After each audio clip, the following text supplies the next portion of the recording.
Hello guys, അപ്പോൾ ഇന്നത്തെ വീഡിയോയിലേക്ക് എല്ലാവർക്കും നമസ്കാരം.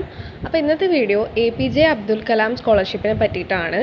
ഈ ഒരു scholarship department of minority welfare, അതായത് ഗവൺമെൻറ് ഓഫ് കേരള ഓഫർ ചെയ്യുന്ന ഒരു സ്കോളർഷിപ്പാണ്. ഇനി ഈ സ്കോളർഷിപ്പ് മെയിൻലി ഫോക്കസ് ചെയ്യുന്നത് 3 ഇയർ ഡിപ്ലോമ കോഴ്സസ് ചെയ്യുന്ന സ്റ്റുഡൻസിനാണ്. ഗവൺമെൻറ് അല്ലെങ്കിൽ എയ്ഡഡ് അല്ലെങ്കിൽ സെൽഫ് ഫിനാൻസിങ് പോളിടെക്നിക് ഇൻസ്റ്റിറ്റ്യൂഷനിൽ പഠിക്കുന്ന സ്റ്റുഡൻസിനും ഇത് അപ്ലൈ ചെയ്യാം. ഇനി ഈ സ്കോളർഷിപ്പിനെ പറ്റിയിട്ടൊരു മൊത്തത്തിലൊരു ഓവർവ്യൂ പറയാനാണെങ്കിൽ ഇത് ടാർഗറ്റ് ചെയ്യുന്നത് മൈനോറിറ്റി കമ്മ്യൂണിറ്റിയിലുള്ള സ്റ്റുഡൻസ് ആണ്. അതായത് മുസ്ലിം, ക്രിസ്ത്യൻ, സിഖ്, ബുദ്ധിസ്റ്റ്, പാർസി, ജെയിൻ ഈ കാറ്റഗറിയിൽ പെട്ട സ്റ്റുഡൻസിന് മാത്രമേ ഇത് അപ്ലൈ ചെയ്യാൻ പറ്റുള്ളൂ. പിന്നെ 3 ഇയർ ഡിപ്ലോമ കോഴ്സ് പഠിക്കുന്ന സ്റ്റുഡൻസ്, അതായത് കേരളത്തിൽ പഠിക്കുന്ന സ്റ്റുഡൻസിനാണ് എലിജിബിലിറ്റി. അതുപോലെ ഇതിൻ്റെ സ്കോളർഷിപ്പ് എമൗണ്ട് വരുന്നത് 6,000 പെർ ആനം ആണ്. അതായത് 3 വർഷത്തിൽ ഓരോ വർഷം വെച്ച് 6,000 രൂപ നിങ്ങൾക്ക് കിട്ടും. ഇതിലവർ അപ്രോക്സിമേറ്റ്ലി ഒരു 1,365 സ്റ്റുഡൻസിനാണ് ആനുവലി സെലക്ട് ചെയ്യാമെന്നാണ് പറഞ്ഞിരിക്കുന്നത്. അത് ഡിപ്പെൻഡ് ചെയ്യും. ഇനി ഇതിൽ എടുത്ത് പറയേണ്ട എലിജിബിലിറ്റി ക്രൈറ്റീരിയ എന്ന് പറഞ്ഞു കഴിഞ്ഞാൽ മെറിറ്റ് ബേസിസിൽ അഡ്മിഷൻ കിട്ടിയ കുട്ടിയായിരിക്കണം. അതുപോലെ തന്നെ ആനുവൽ ഫാമിലി ഇൻകം എന്ന് പറയുന്നത് 8 lakhs മുകളിൽ എക്സീഡ് ചെയ്യാൻ പാടില്ല. അതുപോലെ തന്നെ ഈ BPL ഫാമിലീസിലുള്ള സ്റ്റുഡൻസിന് ഒരു പ്രിഫറൻസ് കൊടുക്കുന്നതായിരിക്കും.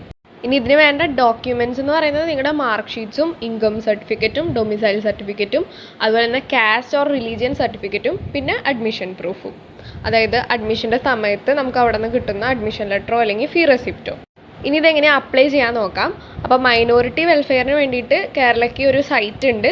അപ്പോൾ ആ സൈറ്റ് ഞാൻ ഡിസ്ക്രിപ്ഷനിൽ കൊടുക്കാം. അപ്പോൾ അത് ക്ലിക്ക് ചെയ്ത് കഴിയുമ്പോൾ സ്കോളർഷിപ്പ് സെക്ഷനിൽ പോയിട്ട് നിങ്ങൾ APJ അബ്ദുൽ കലാം സ്കോളർഷിപ്പിന് സെലക്ട് ചെയ്ത് കഴിഞ്ഞ് നിങ്ങളുടെ എല്ലാ ഡീറ്റെയിൽസും ഫില്ല് ചെയ്യുക. ബാക്കി അവർ ചോദിക്കുന്ന ഡീറ്റെയിൽസും അപ്ലോഡ് ചെയ്യേണ്ട ഡോക്യുമെൻറ്റ്സും അപ്ലോഡ് ചെയ്യുക. ഇത്രയുള്ള പരിപാടി. സബ്മിറ്റ് ചെയ്തതിന് ശേഷം അതിൻ്റെ പ്രിൻ്റ് ഔട്ട് നിങ്ങൾ ഇൻസ്റ്റിറ്റ്യൂഷനിൽ കൊണ്ടുപോയി കൊടുക്കേണ്ടതാണ്. അപ്പോഴാണ് വെരിഫിക്കേഷൻ പ്രൊസീജിയർ കറക്റ്റായിട്ട് നടക്കുകയുള്ളൂ. പിന്നെ ഈ ഒരു സ്കോളർഷിപ്പിൻ്റെ ഡേറ്റ് ഏകദേശം ഒരു ഫെബ്രുവരി റീജിയനിലാണ് വരാറ്. ഞാൻ ഈ വീഡിയോ ഓൾറെഡി നേരത്തെ ചെയ്തിരിക്കുന്ന വീഡിയോ ആണ്. അതായത് ഇക്കൊല്ലം ചേരുന്നവർക്ക് ചേർന്ന് കഴിഞ്ഞ് ഫെബ്രുവരി ടൈമിലാണ് അപ്ലൈ ചെയ്യേണ്ടി വരിക. അപ്പോൾ ആ ഒരു ടൈമിൽ ഞാൻ വീഡിയോ ഇട്ടാൽ പലർക്കും ഈ വീഡിയോ എത്തിയെന്ന് വരില്ല. സോ അതുകൊണ്ടാണ് ഞാൻ അതിന് മുമ്പേ വീഡിയോ ഇടുന്നത്. അപ്പോൾ ഫെബ്രുവരി എന്നുള്ള ടൈം ലൈൻ വരുമ്പോൾ നിങ്ങളത് തന്നെ ആലോചിച്ച് ചെയ്യേണ്ടതാണ്. കാരണം എന്താണെന്ന് വെച്ച് കഴിഞ്ഞാൽ നിങ്ങളുടെ ആവശ്യമാണ്. സോ ആരും വന്ന് ആ സമയത്ത് ഓർമ്മിപ്പിക്കില്ല ഇങ്ങനെ ഒരു സ്കോളർഷിപ്പ് ഉണ്ടെന്ന്.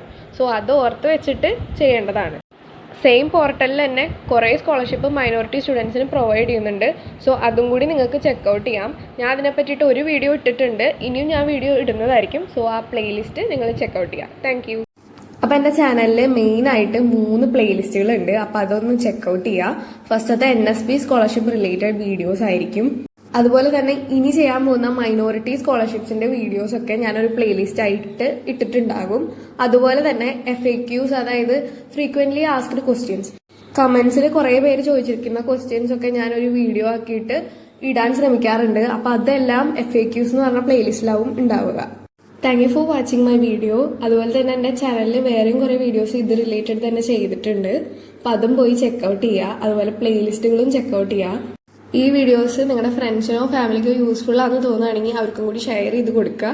അതുപോലെ തന്നെ സബ്സ്ക്രൈബ് ചെയ്യാനും മറക്കരുത്. Thank you.